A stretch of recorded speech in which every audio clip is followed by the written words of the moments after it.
Associazione di categoria furiosa a Jesolo dopo il rilascio di 2 ladri fermati dalla polizia mentre rubavano in un hotel. L'effetto della riforma Cartabia, niente arresto senza denuncia.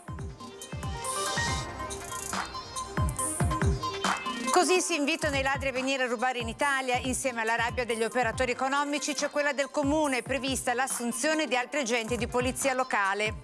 Barista derubato si sfoga sui social contro i ladri. Entro quest'anno sarete cenere, vi scoverò e vi porterò a cremare. Fabio Brusanè del Caffè Mio dice: difendiamoci. Il governo vuole cambiare la norma sui mancati risarcimenti INAIL alle vittime del lavoro durante gli stage, come capitò a Giuliano De Seta di Ceggia. Lo promette la ministra Calderone.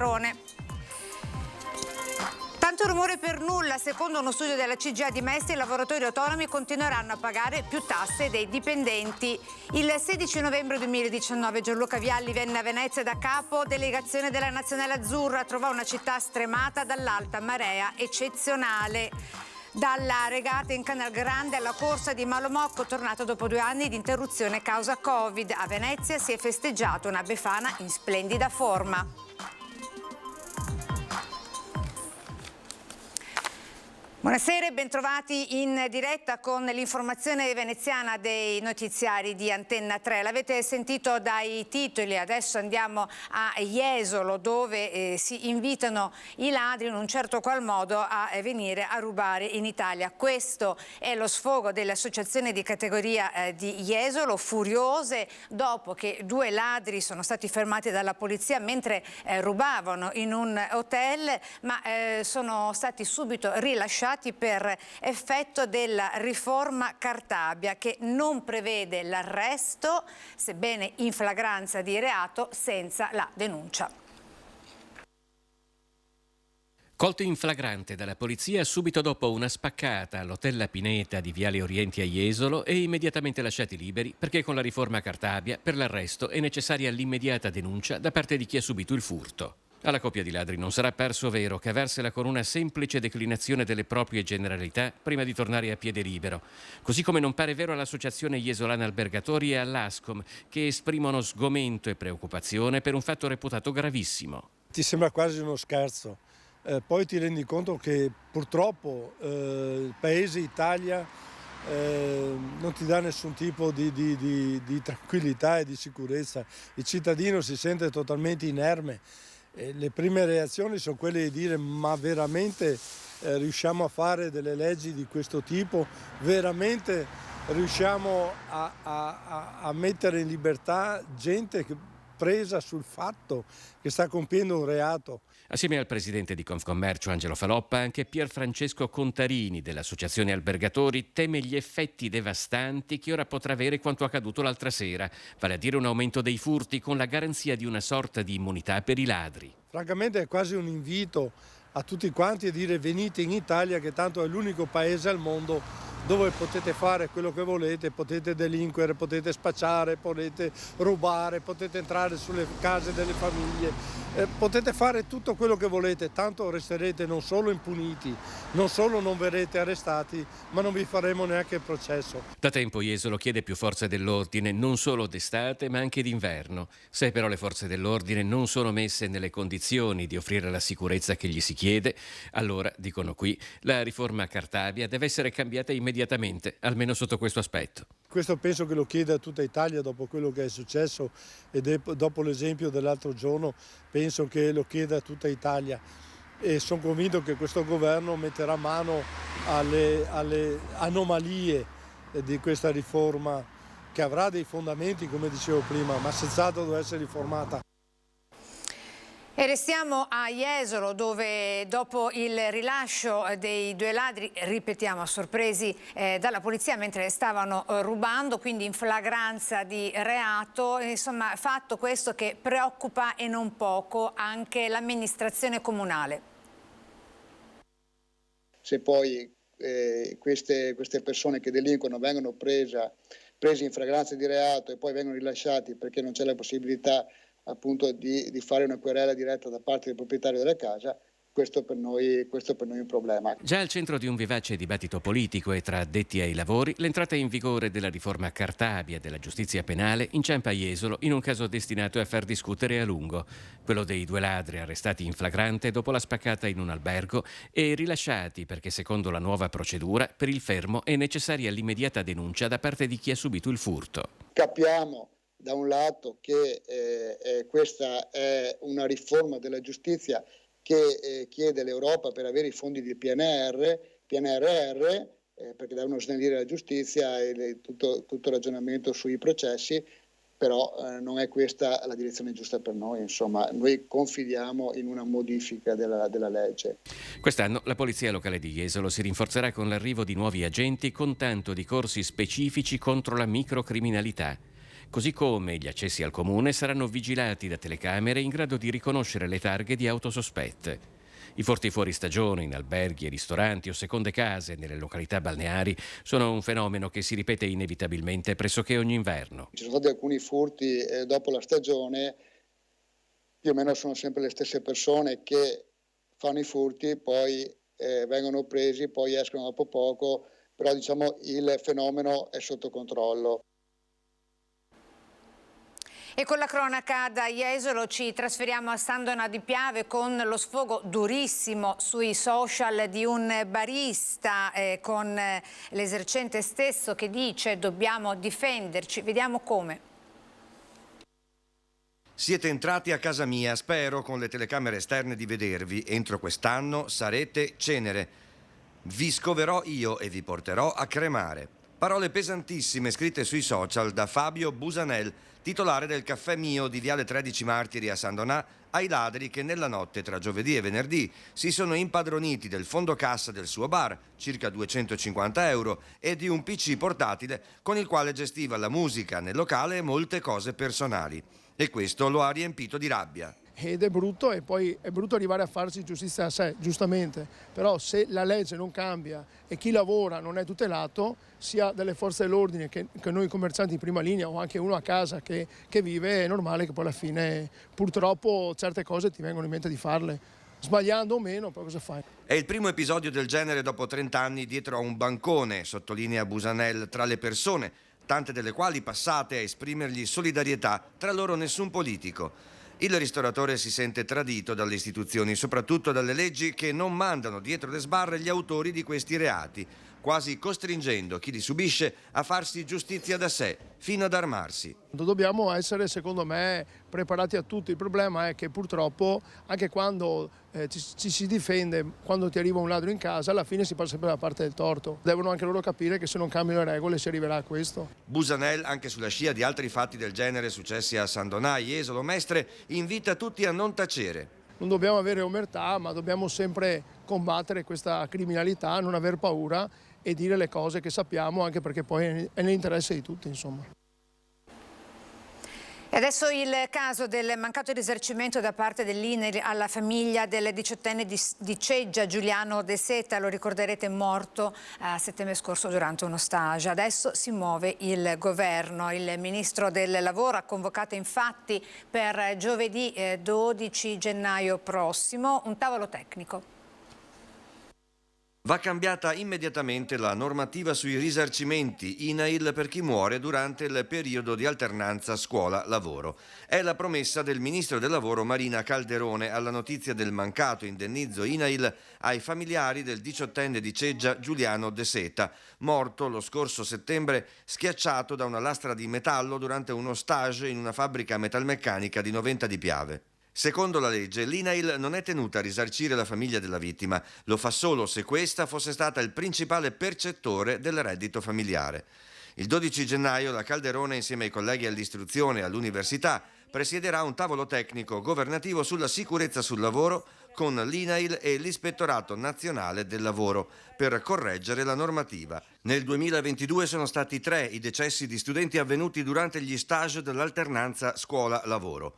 I genitori di Giuliano De Seta attendono con una precisazione. La famiglia De Seta non ha alcuna intenzione allo stato attuale di pensare, non gli passa neppure per l'anticamera del cervello di pensare al risarcimento danni, perché stanno cercando di capire e metabolizzare la perdita subita e capire a chi sono attribuibili le responsabilità. In un secondo momento, quando le responsabilità e le persone che hanno provocato l'eventuale decesso di Giuliano saranno chiare, allora si potrà pensare ad un ristoro. E c'è un articolo della legge finanziaria voluta fortemente dal Veneto che certamente rivoluzionerà il modo di gestire fiumi, laghi e litorale, dando utile, cioè che ora è considerato come rifiuto speciale. Vediamo tutti i dettagli nel prossimo servizio. Una norma innovativa. Da tanto tempo chiedevamo un intervento di questo tipo perché sappiamo come sono le condizioni dei nostri fiumi in determinate situazioni e questo in primis permette di tener punito gli alvei e questa è la cosa più importante. Secondo, dà la possibilità di creare reddito. Un articolo di legge che in un colpo solo rende più sicuro il nostro sistema idrogeologico, rende utile ciò che viene considerato rifiuto speciale, incentiva l'utilizzo energetico da fonti rinnovabili creando nuove opportunità economiche. È questo approvato all'interno della legge finanziaria che dà agli agricoltori la facoltà di intervenire su fiumi, laghi ma anche spiagge per ripulirle dal legname trasportato dalle acque. È una legge molto importante che come Veneto abbiamo caldeggiato perché dà la possibilità a tutti gli imprenditori agricoli di raccogliere legname dai fiumi, dagli alvei, addirittura anche dalle sponde nelle spiagge, quindi nel mare, i residui legnosi che arrivano lo possono prendere, prelevare, lavorare, utilizzarlo per l'autoconsumo o addirittura venderlo facendone, che ne so, cippato piuttosto che pellet. Per certi versi una rivoluzione che coinvolge non solo il mondo agricolo. Questo era un problema per i comuni ma anche per gli operatori balneari perché molti hanno in concessione le spiagge, quindi diventa un costo anche questa situazione, tra l'altro lo smaltimento diventa un costo, mentre così lo possono smaltire con l'utilizzo di un imprenditore agricolo che viene a raccogliersi il legname e poi lo riutilizza.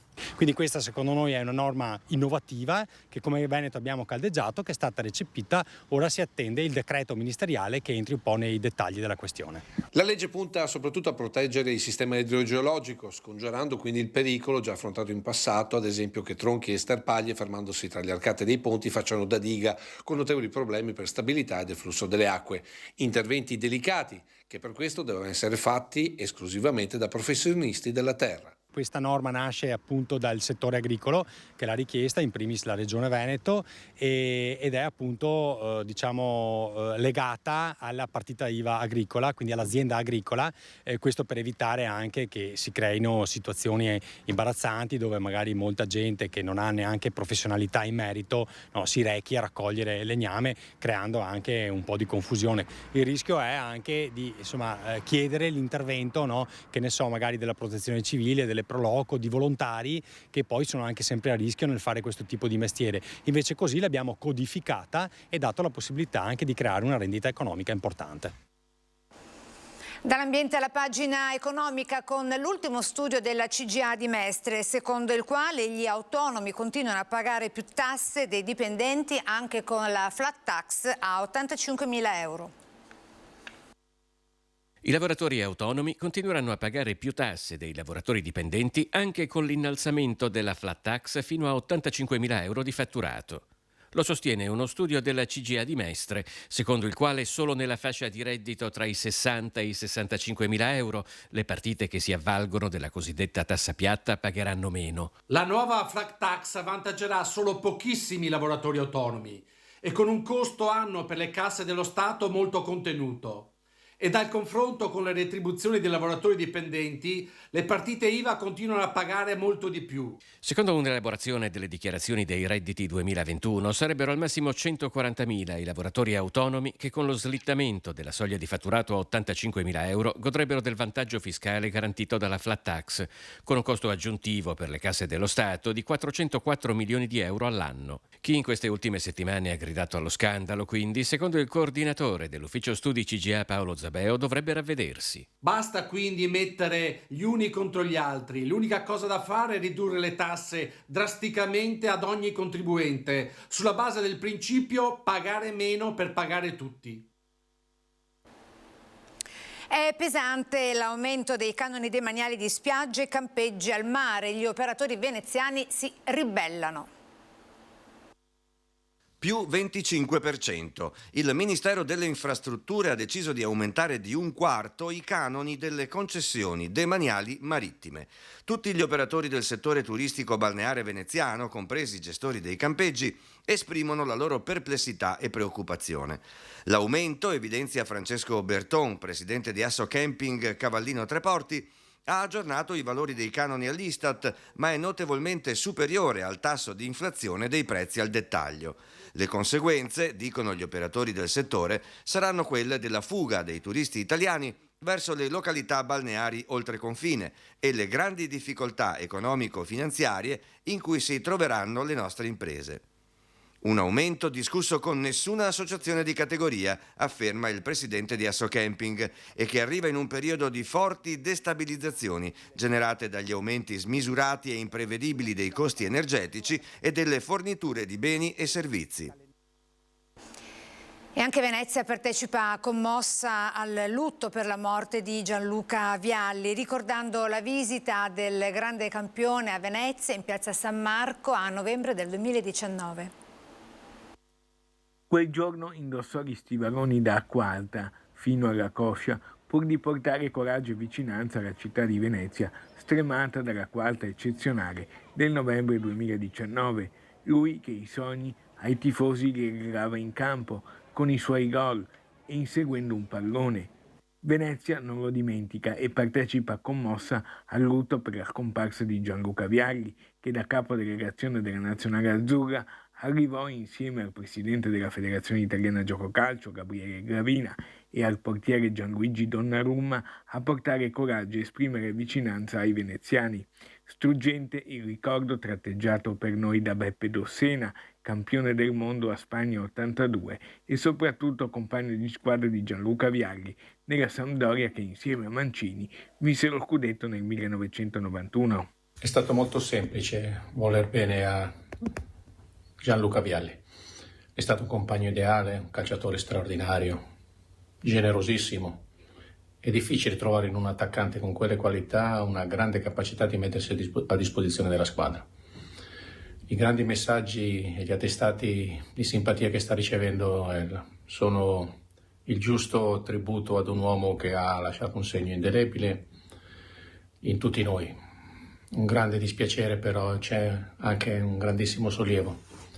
Ha finito di soffrire e adesso serenamente può riposare. Andammo a Palazzo Papadopoli, dove indossammo gli stivaloni per recarci appunto in visita. Vialli mi raccontò che ci veniva spesso, che conosceva bene la nostra città. E arrivati in piazza San Marco, lì vollero parlare con tanti residenti. In quei momenti ho conosciuto una persona vera, una persona sincera, una persona che veramente era preoccupata per quello che era stata l'acqua grande per Venezia.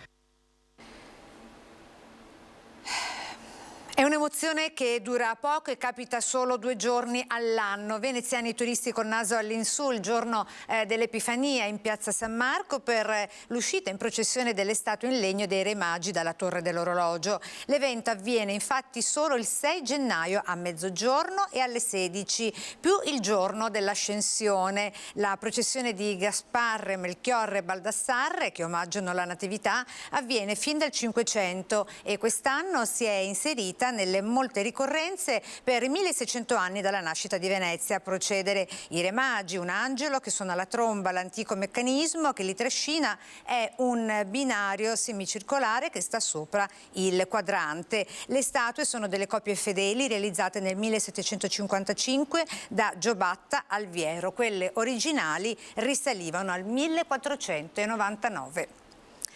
Dalla regata in Canal Grande con una supercalza che scende giù dal ponte di Rialto alle corse di Malamocco, che è tornata dopo 2 anni di interruzione causa Covid.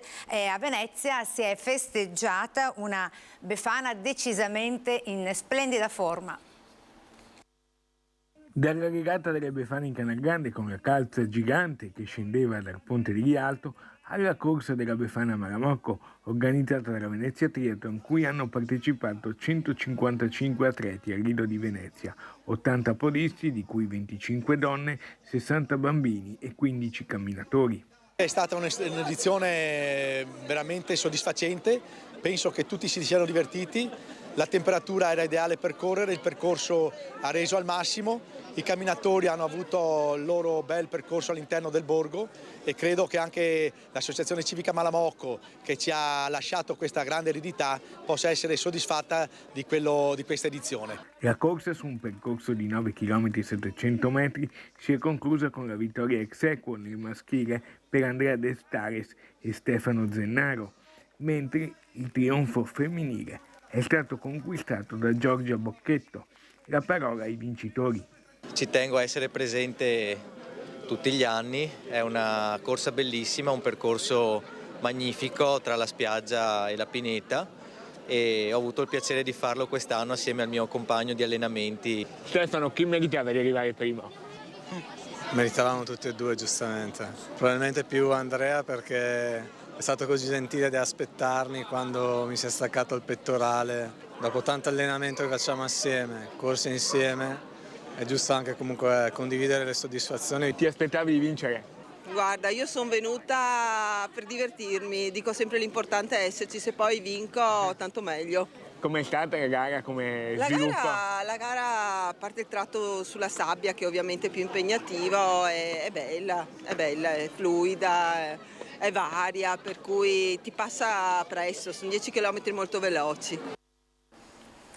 E adesso per la rubrica Il tuo presepe, la natività allestita dalla parrocchia di San Canciano di Venezia. La illustra il parroco Don Marino Gallina.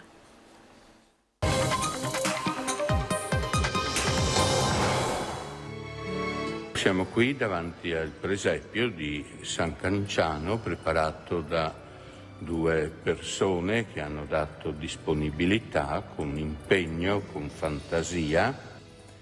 In questo presepio si è voluto mettere in evidenza soprattutto l'annuncio angelico, mettendo due esemplari di angeli lignei dorati del Settecento che tengono in mano l'annuncio appunto gloria in cielo e pace agli uomini.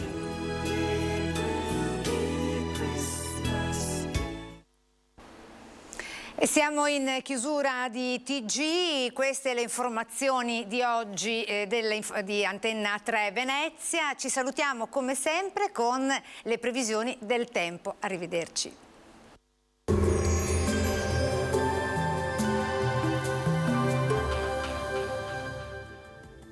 Bentrovati al meteo. Netto cambio di scenario, alta pressione scalzata da un flusso umido atlantico, tempo dunque in peggioramento. Vediamo il dettaglio di domenica 8 gennaio. Sul Veneto cielo molto nuvoloso e coperto sin dal mattino. Probabili precipitazioni da sparse a diffuse. Localmente potranno essere anche di forte intensità. Limite della neve in calo fino a 1200 metri sulle Prealpi e attorno ai 1000 metri sulle Dolomiti. Temperature ancora invariate, minime tra 3 e 7 gradi, massime invece tra i 6 e i 10 gradi all'incirca. Spostiamoci ora sul Friuli Venezia Giulia, dove di fatto avremo poche novità. Anche qui cielo coperto e dal pomeriggio avremo piogge diffuse, in genere moderate, più probabilmente abbondanti verso la fascia prealpina. Temperature stazionarie, minime tra 6 e 8 gradi, massime sui 7-11 gradi. Infine diamo uno sguardo al Trentino Alto Adige, anche qui la copertura nuvolosa tenderà ad aumentare e saranno possibili delle precipitazioni nevose oltre i 700 metri di quota. Temperature minime intorno ai 3 gradi, massime sui 6-8 all'incirca. Dal meteo per ora è tutto, vi auguro un buon proseguimento in nostra compagnia.